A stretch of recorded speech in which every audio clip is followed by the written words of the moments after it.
Guys, welcome back to another subject, to another math stats video. You know, before we move on, if you haven't done so, take a moment and hit that subscribe button and that notification bell so you can be alert when I post a new video, as well as put a comment where I can know exactly where you're listening or watching from, and you can put your name and I will give you a quick shout out as well. So today's topic, we are going to be looking at solving quadratic equations by completing the square and using the quadratic formula. So without any delay, let's get active. Now, I'm going to say this one thing first as we start. To begin with, not all quadratic equations can be solved by factoring. For instance, you see, like we had, if you go back to the previous videos where I did some equations, some of them were not that easily to factor out, or actually some were not factorable whatsoever.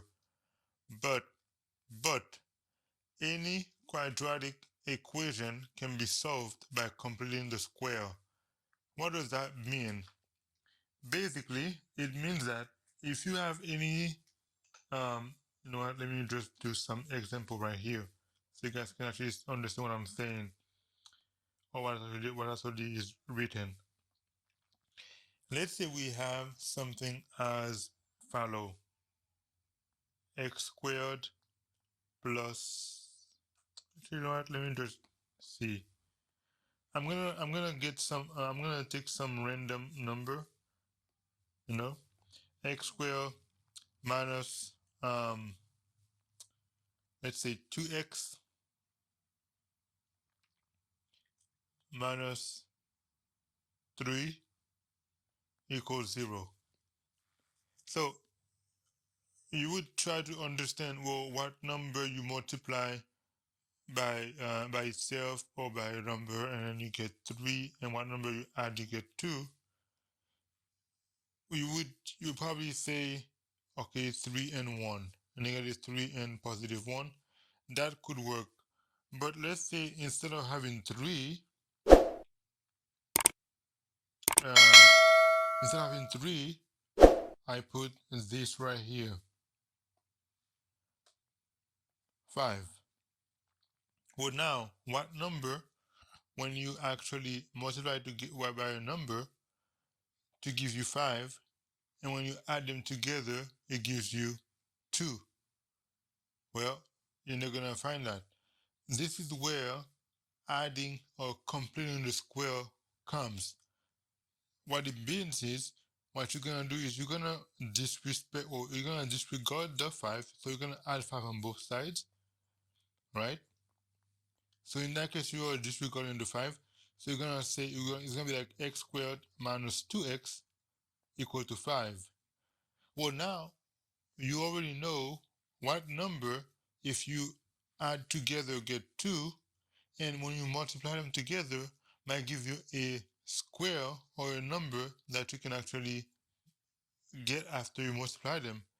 Well, if I have x squared minus 2x, I want the last number to be a number that is, I would say, a square. So in this case, I'm gonna add 4 on both sides. So here I'm gonna have x squared minus 2x plus 4.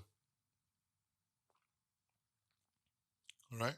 Oh, no, no, not that one, not 4. Uh, no, my bad. Not number 4. Not 4. Not 4. My bad, guys. Not 4. The number I'm gonna add on this side is gonna be 1, or I should say, yeah, I'm gonna say 1. So I'm gonna add 1 on both sides, not 4. My bad. Then it's gonna be 1, because now I'm gonna have x squared minus 2x plus 1 equals to 6. Well, why did I choose this? Well, if you remember, this is a squared plus, or I should say minus 2ab plus b squared. Well, a squared is basically 1 times x, so that's 1x squared, minus 2 times 1 times 1 plus 1 squared, right? So you have to choose the number strategically. So that's why I chose 1 to be um, the last one, the last number.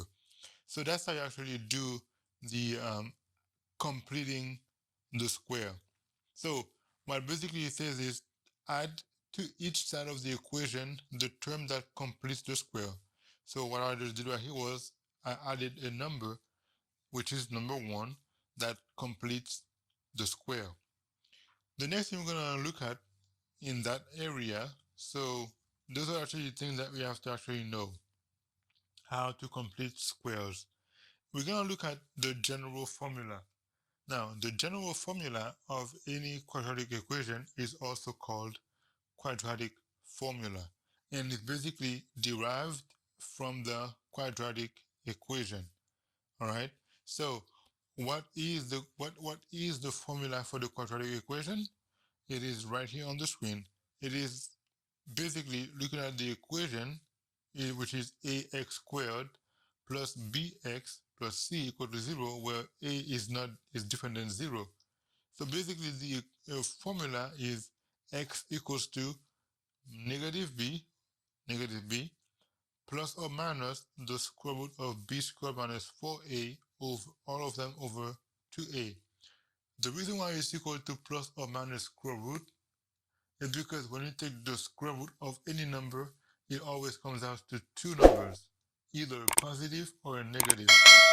Basically what that means is the square root of 4 is not only equal to 2, but the square root of 4 equals to plus or minus 2.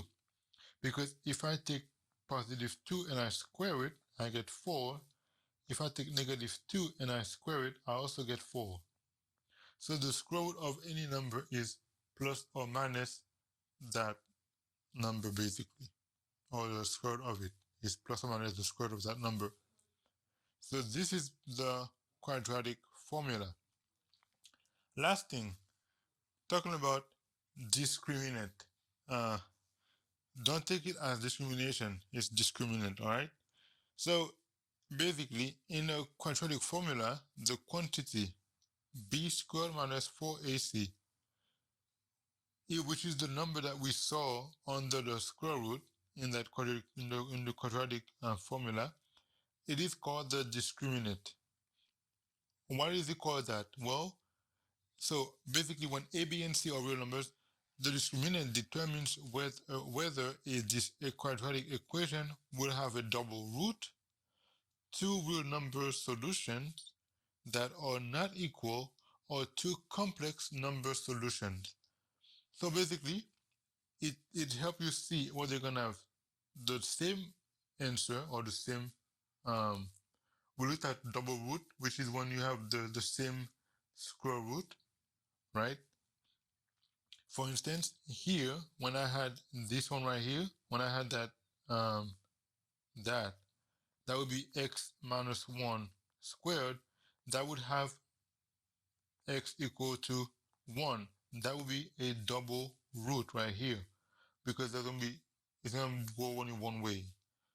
Or you can have two real numbers that are different, so it can be 2 and it can be negative 3. It can be 5 and it can be 3. So you're gonna have two different numbers, or it can be two complex numbers. So if you look at the effect of the discriminant on the solutions of the quadratic equation, you're gonna see that there are three scenarios. One, if b squared minus ac is equal to 0, then the equation has one real solution, which is a double root. So that's when equal to 0. If b squared minus 4ac is greater than 0, then it has two real number solutions that are not equal. The reason why if it's equal to 0, it is a double root is because, remember, it's negative b plus or minus square root of b squared minus 4ac, right, over 2a. Well, if this is equal to 0, then all you're going to have left is this part right here. You will, if b, so if b squared minus 4ac equal to 0, then we're going to have negative b plus or minus the square root of 0 over 2a. Well, that will be equal to 0 anyway, so all you're going to have is negative b over 2a. Only one solution. If it's greater than 0, then you're going to have two solutions that are not equal to each other. Okay?